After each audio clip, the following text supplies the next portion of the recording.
কুফর শব্দের অর্থ হলো আত্তাগুতিয়াতু, ঢেকে দেওয়া। এটা হলো জিদ্দুল ঈমান, ঈমানের বিপরীত। আমরা ঈমান জানি, ঈমান কি জিনিস। ঈমানের বিপরীত যে বিষয়টা, সেটা হলো কুফর। সেটা কি? যেহেতু ঢেকে দেওয়া, আল্লাহ নিয়ামতকে অস্বীকার করা, আল্লাহ নিয়ামতকে ঢেকে দেওয়া, এগুলো অর্থে কুফরটা ব্যবহৃত হয়। কাফেরকে এজন্যই কাফের বলা হয় যে তার আচার আচরণ কার্যক্রম এগুলোর মাধ্যমে সে আল্লাহর বিধান এবং আল্লাহর নিয়ামতকে সে অস্বীকার করে। কুফর হলো আল্লাহর একত্ব, রিসালাত এবং শরীয়ত, এই তিনটাকে অস্বীকার করা। অথবা সেও আল্লাহর একত্ব অস্বীকার করলো, আল্লাহ তাওহীদকে, অথবা কেউ রিসালাত নবীকে অস্বীকার করলো, অথবা কেউ শরীয়তকে অস্বীকার করলো। তিনটা একত্রিত ভাবেও হয়, অথবা কোন একটা বা কোন একটার অংশ ওই ব্যক্তি অস্বীকৃতি জ্ঞাপন করলো, তাহলে সে কাফের হয়ে যাবে। কি হয়ে যাবে বলেন? কি হয়ে যাবে? কাফের হয়ে যাবে।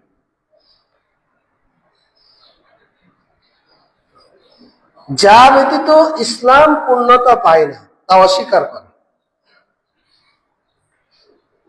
বা যাতে ইসলামের পূর্ণতা অস্বীকার করা হয়, সেটাই কুফর। ইসলামের যে কোনো একটা অংশকে, যে কোনো একটা শাখা প্রশাখাকে, যেটা ছাড়া ইসলাম অপূর্ণ, ইসলাম পূর্ণাঙ্গ একটা জীবন ব্যবস্থা, আপনি যদি সেই সামান্য জিনিসকেও অস্বীকৃতি জ্ঞাপন করেন, তাহলে সেটাই কুফর। আর যে ব্যক্তি এটা করবে, ওই ব্যক্তি কি? ওই ব্যক্তি কি? কাফের। এই জন্য ইবনে তাইমিয়া রাহিমাহুল্লাহ তিনি কুফরের পরিচয় প্রদান করতে গিয়ে বলছেন, আদমুল ঈমান বিল্লাহি ওয়া রাসূলিহি সাওয়াউন কানা মাহু তাকদীবুন আও লাম ইয়াকুন মাহু তাকদীবুন বাল শাক্কুন ওয়া রাইবুন আও ইরাদুন আনিল ঈমান হাসাদান আও কিবরান আও ইত্তিবাআন লিবা'দিল আহওয়াইস সারিফ।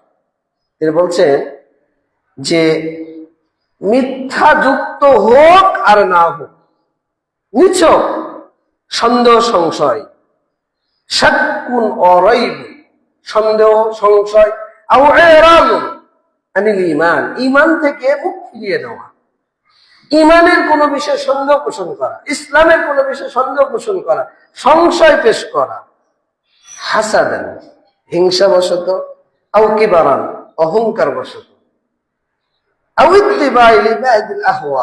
অথবা প্রবৃত্তির অনুসরণ করার মাধ্যমে ইসলামের, ঈমানের, দ্বীনের কোন বিষয় যদি কেউ মিথ্যারোপ করে, তাহলে ওই ব্যক্তি কাফের।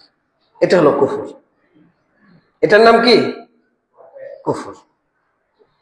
আর যে ব্যক্তি করবে, ওই ব্যক্তি কাফের। ইবনে হাজম রাহিমাহুল্লাহ তিনি বলছেন যে ফাল কুফরু সিফাতুন লিকুল্লি মান জাহাদা শাইয়ান মিম্মা ইফতারাদাল্লাহু তাআলা আল ঈমান বিহি বাদা। তিনি বলছেন যে কুফর এমন একটা গুণ, এমন একটা সিফাত, লিকুল্লি মান, ওই প্রত্যেক ব্যক্তির জন্য যে ব্যক্তি অস্বীকৃতি জ্ঞাপন করবে, মিম্মা ইফতারাদাল্লাহু তাআলা ঈমান বিহি, যার উপর আল্লাহ ঈমান আনা ফরজ করে দিয়েছে, এইরকম কোন বিষয় যদি কেউ অস্বীকৃতি জ্ঞাপন করে, ওই ব্যক্তি কি? কাফের। অন্তর দিয়ে করলো, মুখ দিয়ে করলো না, অথবা অন্তর দিয়ে করলো না, মুখ দিয়ে করলো, অথবা মুখ দিয়েও করলো না, আমল দিয়ে করলো, যে কোনো ভাবে যদি কোনো ব্যক্তি করে থাকে, তাহলে এটার নাম হলো কুফরি করা। আর যে ব্যক্তি করবে, ওই ব্যক্তি কাফের রূপান্তরিত হবে। এই জন্য তিনি আরো বলছেন যে আল্লাহর রুবুবিয়্যাত, আল্লাহর উলুহিয়্যাত, আল্লাহর আসমা ও সিফাত, এগুলো যদি কেউ অস্বীকৃতি জ্ঞাপন করে